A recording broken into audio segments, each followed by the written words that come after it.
Good morning. Welcome to this devotion. I'm George Fuller, and this is June the 8th. And we're continuing to look at some devotional thoughts through the letter of First John. I want to thank Virginia Mora for covering for me last week while we were out helping with grandchildren. I'm going to continue reading today out of First John chapter 4. I'm going to read verses 20 and 21, and then chapter 5. Verses 1 and 2. I'm going to take it slowly. And remember, we've already seen John say that the reason we love is because God first loved us. And he's already mentioned a new command of loving one another. So let's look at it together. We love because he first loved us. If anyone says, I love God, yet hates his brother, he is a liar. For everyone who does not love his brother, whom he has seen, cannot love God, whom he has not seen. And he has given us this command: whoever loves God must also love his brother. Everyone who believes that Jesus is the Christ is born of God, and everyone who loves the Father loves his child as well. This is how we know that we love the children of God, by loving God and carrying out his commands. This morning I found great encouragement because in this world I'm seeing so many people who have decided to form us against them groups in various ways. And that's not really new. It's just, it seems to be the centerpiece of a lot of the news and media that we see. And we can get trapped in places of social media where that is emphasized. And so it's good for us to know that there is a plan that is quite different than that, because everyone I've talked to has a problem with all of the taking sides and being separate from one another.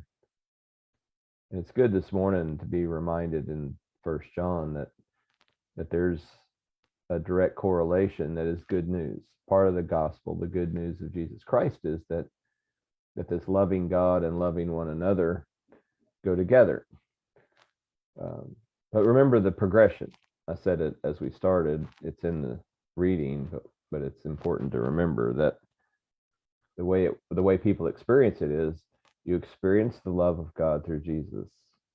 Whether you're the original disciples who walked with Jesus on earth, or you then enter the church, and when you enter the church full of people who, and even though they're not very large churches then, they were small groups, mostly meeting in homes or in a public place, just circled up. But when you entered the Christian church, then you entered people who were dynamically following Christ and loved one another. So when you entered the church, you had your first experience of being loved, of being accepted, of being taken in, of being embraced and loved. And so the first experience was you feel loved by God through Jesus Christ if you were following him as a disciple, and loved by God through the church of Jesus Christ, the Christians, as you came into the church. And then what you saw was this loving one another and loving Christ together. And then you hear the command, so we must love one another. And what you have now is that the church has been around long enough to where you have second generation Christians. When this letter is written, it's written later, a few decades, perhaps after Jesus was alive. And so now you have people who are entering the Christian church, and they're having less of a pure experience of being loved when they enter the church. And so John is coming back and saying, let's remember the real truth. The real truth has two sides to it. Love God, love one another. Love one another, love God. And I'm convinced that what we've done, we've made it into an individual salvation, good news for individuals, and individuals who either go to heaven or hell when they die. And we've made that the gospel. In fact, you'll hear people say, let's preach the gospel. And what they mean by preach the gospel is preach about going to heaven or hell and how you can avoid going to hell and make sure you go to heaven. And that's not at all what's in the New Testament. It's included. Eternal life and eternal security is part of, absolutely part of the totality of the package that comes along with eternal life. But eternal life is you experience the love of God and you love God and you experience being loved by others and you love others. So being loved by God and loving God, being loved by others and loving others, all are part of the same reality, the oneness, the unity of the church. And here's what I'm glad of.